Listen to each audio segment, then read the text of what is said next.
A Igreja Aliança em Graça apresenta o verdadeiro Evangelho, a graça de Deus. Com você, o pastor Tiago.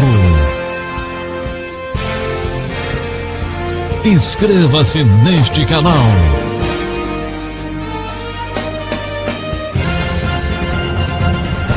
Bom, amados, nós estamos aqui nesse momento todo especial, já louvamos a Deus, né? Já testemunhamos, já passamos os avisos aos irmãos, glória a Deus por tudo, já contribuímos e agora vamos estudar a palavra do Senhor.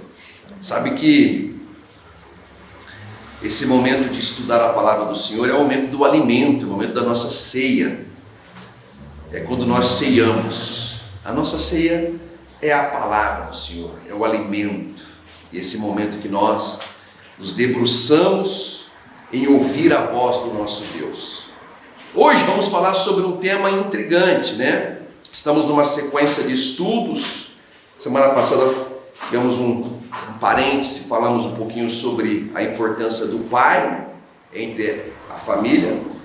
E hoje vamos retomar essa sequência de estudos que estamos aí sobre os fundamentos da nossa fé em graça.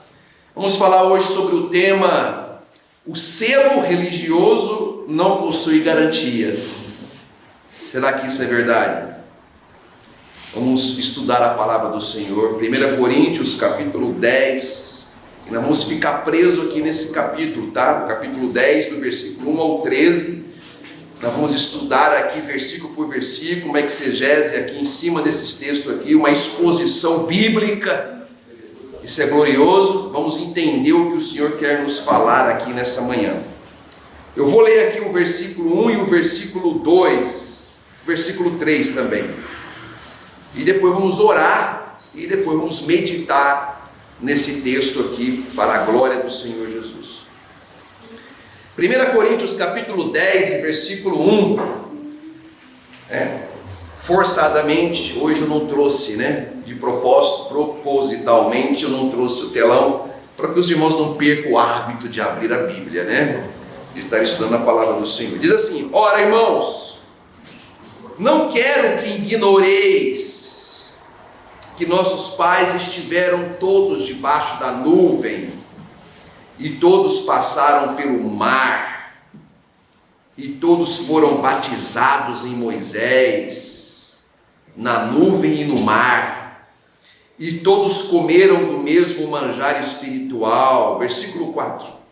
E beberam todos de uma mesma bebida espiritual, porque bebiam da pedra espiritual que os seguia, e a pedra era Cristo. Ponto.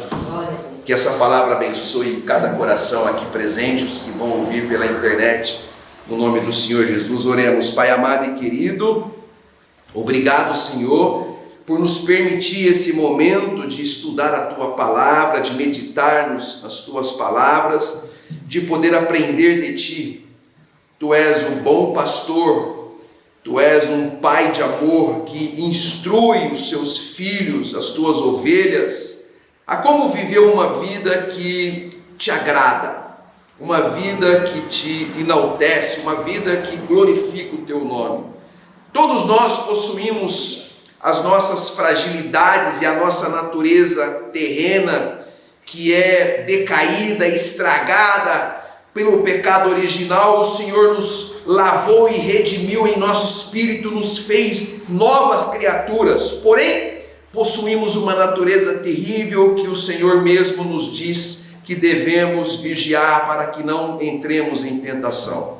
Hoje, Pai, queremos aprender de Ti para como viver uma vida não religiosa, mas uma vida que Te agrada, uma vida que todos possam perceber a Tua luz em nós. Ensina-nos aqui e ensina aqueles que vão ouvir pela internet esse modo de viver a vida que Te agrada, em nome do Senhor Jesus. Eu Te peço e aquietamo-nos para ouvir. Usa-me como Teu instrumento, que os meus lábios somente falam a Tua palavra, e os teus desígnios, em nome de Jesus. Amém. E graças a Deus e glória a Deus. Santos e preciosos do Senhor. Amém. Mais que vencedores. Amém. Eleitos de Deus. Amém. Amém. Bom, o selo religioso não possui garantias. Veja, o que é um selo, irmãos? Vamos começar aqui na nossa reflexão. O que é um selo? A garantia, então, você viu O lá. selo é uma garantia. Uma marca. Uma marca. E eu quero hoje conversar com os irmãos. Existe o selo da religião e o selo do Espírito Santo. O selo da religião não consegue garantir, não consegue trazer garantias permanentes nas nossas vidas. Mas o selo do Espírito Santo em nossas vidas nos garante eternamente. Hoje estarei falando um pouco desse selo religioso. Semana que vem, com a permissão do Senhor, vamos falar sobre o selo da graça de Deus, do Espírito Santo, que esse sim possui garantias para nossas vidas. Então, aqui Paulo, ao escrever à igreja de Corinto, os irmãos sabem que essa igreja era uma igreja complicada. Eles possuíam todos os dons, mas eles tinham uma dificuldade imensa com os frutos do Espírito. Então, possuir dons não significa nada, irmãos. E eles eram eleitos, eles eram filhos de Deus, igreja do Senhor. Paulo chega a chamá-los no início de sua carta de aos santificados. Era o povo de Deus, porém um povo meio rebelde, um povo muito religioso, menos graciosos, menos piedosos. E é isso que Paulo, ele, inspirado por Deus, pelo próprio Espírito de Deus, ele escreve à igreja, e nós vamos trazer esse conhecimento para nós nesta manhã. Ele inicia dizendo: olha, irmãos, não quero que seja ignorante. O que é uma pessoa ignorante, irmãos? Que desconhece algo, que desconsidera algo porque desconhece algo. Então ele diz: olha, eu não quero que vocês sejam pessoas desconhecidas com relação aos nossos pais do passado. Os nossos pais, ele diz, eles estiveram debaixo da nuvem e todos passaram pelo mar. Ele está dizendo: olha, nossos pais, eles produziram um ritual, um cerimonial, eles tiveram uma experiência cerimonialista com Deus no passado. Eles passaram pela nuvem, passaram pelo mar, eles foram batizados em Moisés, na nuvem e no mar. Eles tiveram todo um selo religioso. Imagina, Paulo está dizendo: os nossos pais tiveram todo um cerimonialismo religioso lá no passado.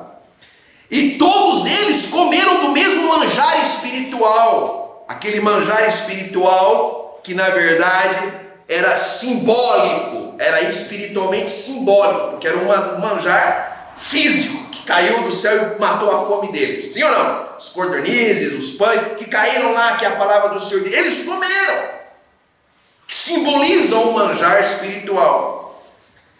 Eles beberam de uma mesma bebida espiritual, aquela água que saiu da rocha, é a imagem de Cristo, porque Cristo é rocha, sim ou não? Cristo é a nossa pedra angular, é a rocha da nossa vida. Então, você sabe que os nossos antepassados, o povo de Israel na velha aliança, tudo que eles viveram como uma simbologia para o que viria a ser a exatidão da nossa vida. E Paulo está dizendo: eles viveram tudo isso, beberam da água que saiu da pedra, né? E essa pedra simboliza Cristo, ou seja, eles possuíam todo um selo religioso. Os rituais, os cerimoniais, em Moisés, seguiu Moisés, tudo isso aí eles fizeram. Mas olha o que diz o versículo 5, irmãos. Aí Paulo diz um mas Deus não se agradou da maior parte deles, pelo que foram prostrados no deserto. Veja, o selo religioso em Moisés não garantiu que que eles agradassem a Deus. Eles terem sido todos batizados em Moisés não garantiu que isso o fizesse agradar a Deus. Percebe, irmão? Que a religiosidade não garante eu e você a agradar a Deus. Por isso que em graça a religiosidade não tem força. O que tem força em graça é o conhecimento, é a palavra de Deus aplicada nas nossas vidas. Quantas pessoas aí no sistema religioso que se gabam e que se estribam, que se fundamentam na religiosidade. O povo de Israel, aqui, Paulo está dizendo, olha, os nossos antepassados, os nossos pais, eles poderiam ter dizer, olha, eu fui batizado em Moisés, eu passei no meio do Mar Vermelho, eu fui batizado na nuvem, eu bebi da água da rocha, e aí? Mas isso não garante que a gente agrada a Deus. E agora Paulo ele vai entrar nesse texto mostrando por que a maioria deles, não agradaram a Deus. Versículo 6, ele diz assim, ó: e estas coisas foram-nos feitas em figura. Então tudo que aconteceu com o povo de Israel no passado é o que para nós? Figura. Figura, irmãos. Figura, não é a exatidão. E aí ele diz, para que não cobicemos as coisas más como eles cobiçaram. Primeiro item aqui, que desagradou a Deus na vida do povo, que tinha um selo religioso. Eles possuíam um selo religioso. Nós fomos batizados em Moisés, passamos pelo mar, mas eles tinham uma cobiça má. O que é cobiça, irmãos? Inveja. Inveja? É um desejo. Desejo. A cobiça é um desejo. Mas peraí, eu não posso desejar nada, pastor? Será que eu posso ou não posso desejar? Eu posso desejar, irmãos? A gente pode desejar um casamento feliz? Pode ou não? A gente pode desejar ter a nossa casa própria? Pode ou não? Pode. A gente pode desejar ter resultado profissional, galgar uma vida melhor? Pode ou não? Pode. A gente pode desejar. Mas aqui o apóstolo Paulo deixa bem claro que o desejo deles era o mal. Cobiça, más cobiças. Então, isso é diferente. Como que é isso? Como que é cobiçar de forma maligna? Como que é desejar mal? É desejar o que é um do outro. Aí entra a inveja que nós falamos. É desejar, é você invejar o que o outro tem e desejar ter o outro. É desejar ter o marido da outra, é desejar ter a mulher, a esposa do outro, é desejar ter o carro do outro, é desejar ter a vida do outro, é desejar o que o outro tem. Uma coisa é você se espelhar no outro. É diferente, fala, poxa vida, que legal, cara. A Patrícia fez direito, estudou lá, tal. Nossa, eu também vou fazer. Que legal, isso foi muito bom. Se ela conseguiu, eu vou conseguir, sabe, se espelhando. Agora o invejoso fala, ixi, você fez direito, mas cara, não adianta, direito. E no fundo a pessoa tem inveja, a pessoa está cobiçando.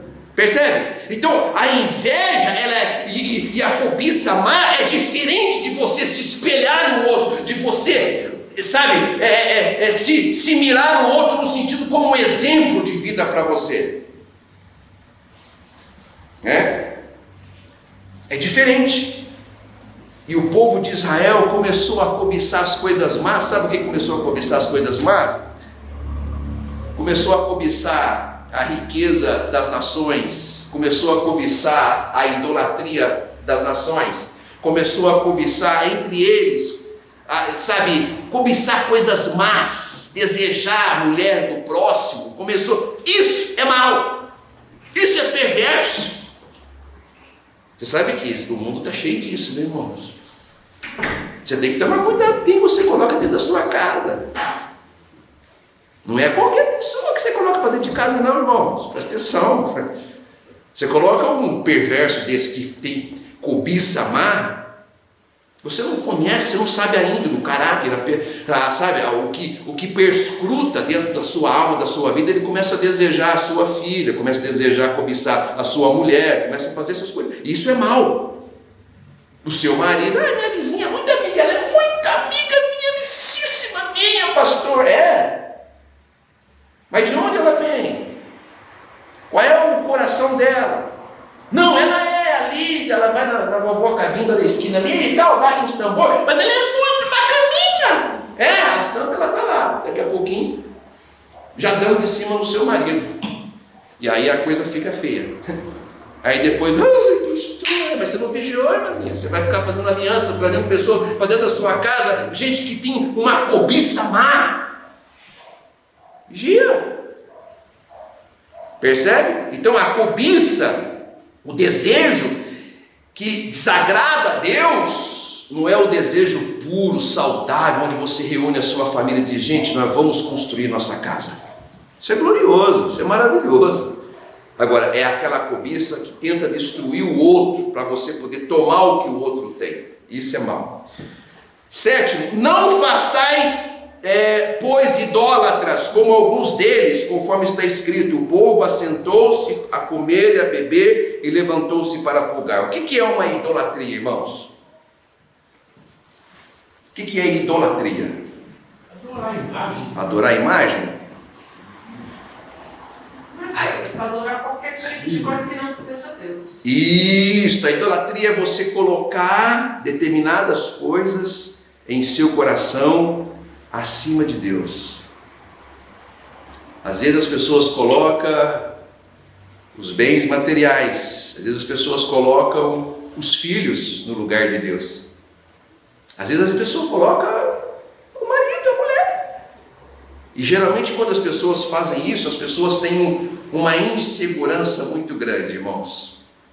Por quê? Porque tudo que você imaginar nesse universo fora Deus é frágil. Tudo. Riqueza, pessoas. Sim, irmãos, pessoas. Todos nós somos frágeis. Sim ou não? Aquilo é como fumaça, como pó. Então você não pode colocar, você tem que ter amor, você tem que ter carinho, você tem que cuidar, mas você não... O seu coração tem que estar entronizado no trono celestial somente do Senhor. Porque tudo mais pode se explodir, mas Deus vai permanecer na tua vida. Então Ele é o Deus da tua vida. Mas o povo de Israel começou, a colocar outros deuses na sua vida. Não é só a imagem de escultura, que eles também acabaram se prostrando. Depois veio a lei, através de Moisés, dizendo: não pode e tal, não adorarás outro Deus. Eles começaram a se prostrar, porque as nações todas eram politeístas. Inclusive lá, os 400 anos que eles estiveram dentro do Egito, lá o Egito sempre foi politeísta, Deus para tudo. Mas não é somente isso, irmãos. Quantas pessoas que colocam os bens materiais no lugar de Deus, irmãos? E as pessoas sofrem, não é verdade, mãe?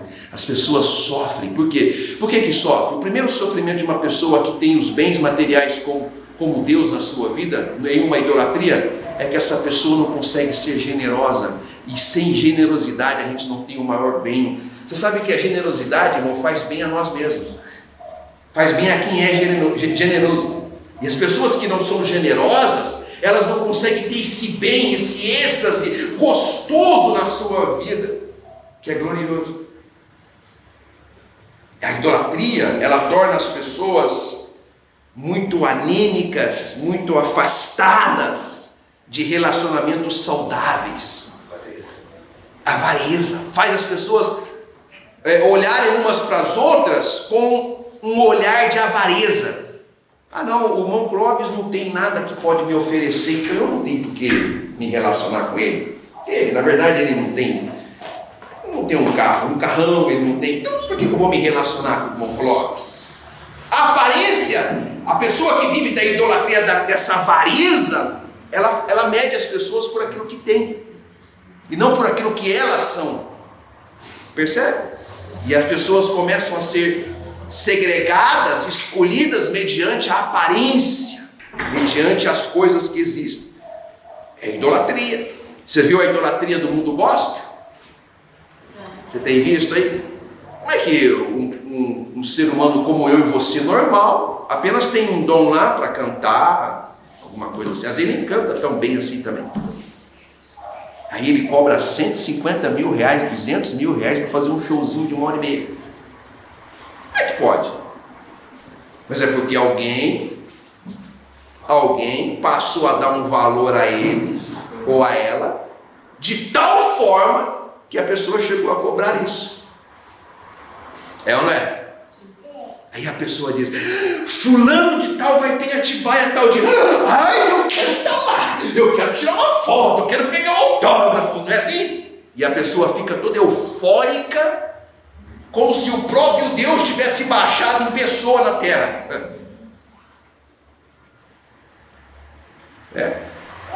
E nesse caminho da idolatria, o que tem de gente que já deu com os burros na água, gente famosa aí, e que está toda a sua vida destruída, porque se tornou um ídolo. Deus me livre, irmãos. Eu constantemente estou avisando para os irmãos, a gente tem que enxergar uns aos outros como seres humanos, instrumentos de Deus apenas, mas nada mais. Nada mais. Você não vê muitos pregadores no mundo cristão dizendo para o povo de Deus: olha, eu sou um homem como você, tá? Do jeito que eu te respeito, você me respeita, mas nós somos seres humanos, tá bom? Você não vê muitos pastores dizendo isso, ainda mais os famosos que estão aí. De vez em quando você vê eles dizendo: eu sou profeta, porque Deus, porque eu... Aí as pessoas dizem: nossa, isso é Deus em pessoa. Mas não é. Se der uma dor de barriga nele, ele fica 3 dias ruim.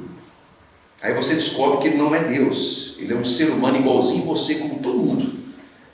Então isso é importante. Vamos lá. Versículo 8. E não nos prostituamos como alguns deles fizeram e caíram num dia 23 mil. Outro grande problema que fez o povo de Israel desagradar a Deus, ainda que tivesse o selo religioso, ainda que tivesse todos batizados em morte. Está vendo? Eu falo para você, batizado, irmão, não resolve nada, não muda nada. Tem o selo do batismo. Olha, eu fui batizado nas águas. Tá, tudo bem. Mas e aí? Isso não garante nada, irmão. Não tem nenhuma garantia. A garantia que tem hoje é o selo do Espírito Santo de Deus na nossa vida. E aqui então Paulo vem e fala sobre se prostituiu. Essa prostituição, quando a gente fala, a gente pensa estritamente nas relações sexuais ilícitas, né, irmãos? Mas não é só isso, vai além disso. É isso, mas vai além disso. Quando você prostitui a palavra de Deus, irmãos, para atingir os seus objetivos pessoais, você está prostituindo. Isso não é só o pregador que faz isso, não, irmãos. Às vezes pessoas do meio, ovelhas, elas usam a palavra de Deus, torcem ela, prostitui a palavra para atingir os seus objetivos. Você já viu isso? Não? Tem muito isso. Isso é prostituição também. Prostituição, ela não se dá somente no âmbito das relações sexuais ilícitas, mas também ela se dá no âmbito doutrinário, se dá no âmbito da palavra de Deus. A gente não tem que inventar nada, não é verdade, irmãos? Não tem que inventar nada, o que a palavra do Senhor diz E aqui diz que eles se prostituíram como alguns deles, e aí diz que num dia 23 mil tombaram. O Senhor abriu a terra, desceu 23 mil. Velho Testamento, irmão. Você sabe que tem muita gente que vive uma vida destruída, irmãos, hoje, mesmo sendo eleito de Deus, mesmo tendo selo religioso. A pessoa diz: eu já fui batizado. A pessoa batizada nas águas, está batizado aqui, faz ali, vive ali, não sei o que aqui, vigília. A pessoa vive tudo isso aí, e ainda assim a pessoa tem uma vida triste, angustiada, cheia de pavores, de medos, de incertezas, de depressões, de situações emocionais. Por quê? Porque a pessoa vive prostituindo, muitas vezes nem é as questões sexuais, mas se prostituindo doutrinariamente.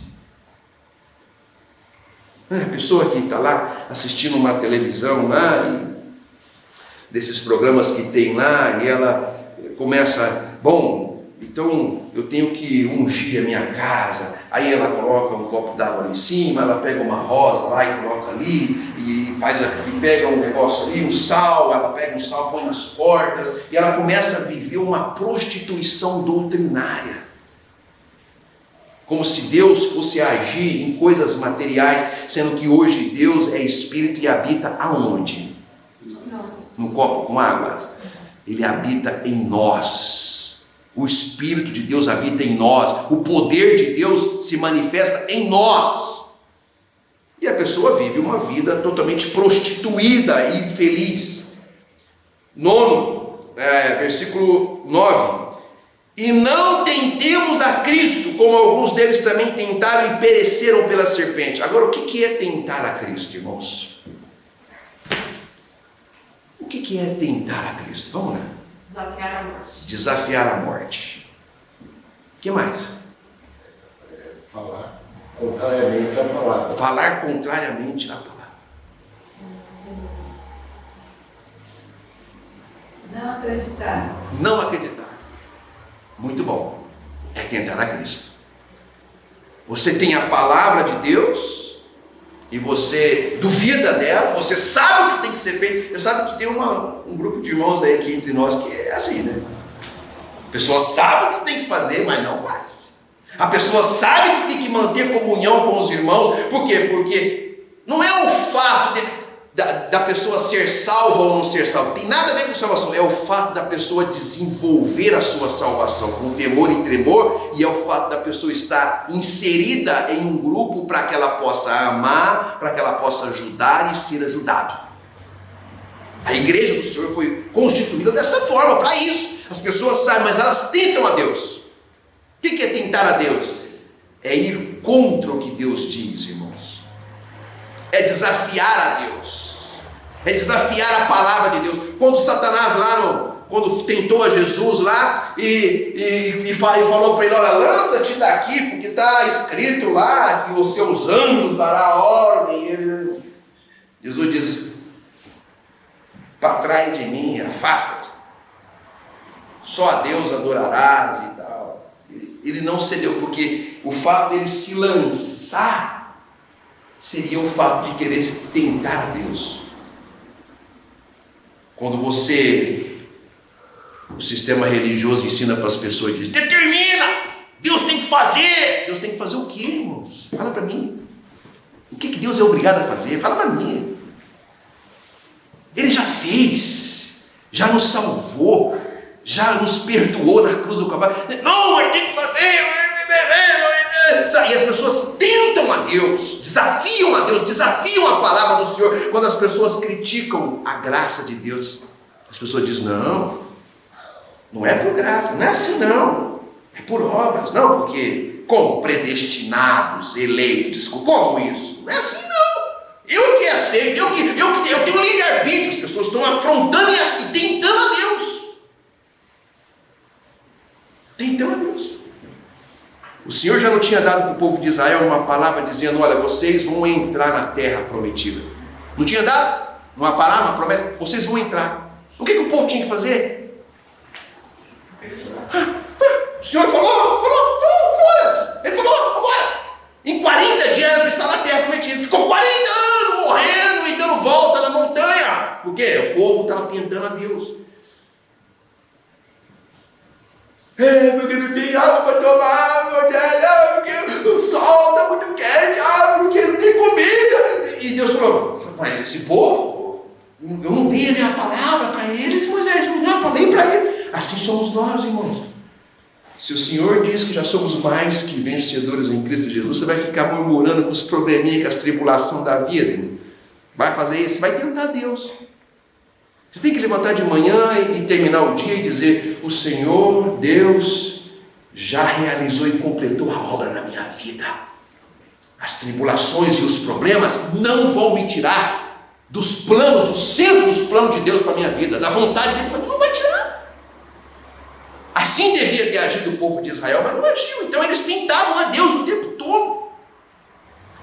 E aí a serpente destruiu eles. Sabia? Você já viu lá na Bíblia lá que veio uma serpente lá e começou a matar o povo de Israel todinho. Então, no versículo 10 ele fala assim: e não murmureis como também alguns murmuraram. Alguns deles murmuraram e pereceram pelo destruidor. O que é murmuração, irmãos? Reclamar. Ficar reclamando, tititi.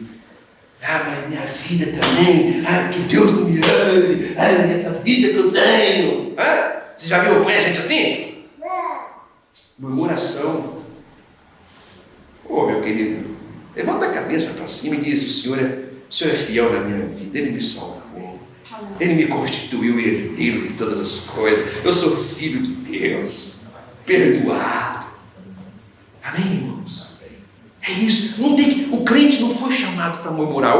A murmuração está entre os itens aqui que desagrada a Deus. No pé de igualdade com a prostituição, no pé de igualdade em tentar a Deus, no pé de igualdade com a idolatria, no pé de igualdade com a cobiça. Está tudo aqui, irmãos. Murmurar. E tem gente que parece que é um especialista, PhD em murmuração, irmãos. Eu fujo de pessoas assim, sabia? Eu fujo, eu não suporto. Irmão Ayrton, já falei com o Ayrton, né? Já uma pessoinha aí que, meu Deus, a pessoa só reclama. E reclama do filho, reclama do sol, reclama da chuva, e reclama do ex-marido que já morreu, e reclama não sei do que, reclama. A pessoa só sabe reclamar a vida toda. Aí eu não suporto, dá coceira. Ah não, estou saindo fora, não quero esse negócio. Eu quero me relacionar, quero caminhar com pessoas que falam: glória a Deus, o Senhor é fiel, somos mais que vencedores. Vamos para cima, porque há anjos poderosos guardando a nossa vida. O Espírito Santo está em nós. É assim que eu quero caminhar com pessoas, irmãos. Eu vou ficar gastando a minha vida inteira para ficar falando o tempo todo a mesma coisa. Fulano, não para, mas a irmã tem que ver, o irmão tem que ver, que assim, que o senhor. Não, aí depois de novo, passa um tempo. Irmã. Não dá, irmãos. A murmuração é algo que desagrada muito a Deus. Agora eu termino. E aí ele diz assim, ó, que pereceram pelo destruidor. Quanta gente destruída, né, irmãos? Porque fica murmurando. Ora, tudo isso lhe sobreveio como figuras, e essas escritas para aviso nosso, para quem já são chegados os fins dos séculos. Então assim, ó, Paulo diz: tudo isso que aconteceu com o povo de Israel é um aviso para nós. Aqui não tem nada a ver com salvação, irmãos. Aqui tem a ver com vida, com qualidade de vida. Quantas pessoas que não têm qualidade de vida, irmão Ivo? Porque só murmura, tenta a Deus, vive uma vida, cobiça mal. Aí não tem uma vida feliz, meu amigo. Um aviso. Fala com o teu irmão do teu lado, é um aviso, hein? É um aviso. É um aviso. É um aviso. É um aviso. Aí olha o versículo 12, irmãos. Aquele, pois, que cuida estar em pé, olhe que não caia. Olha o aviso. Não caia no quê? Não caia em tudo isso aqui que ele falou.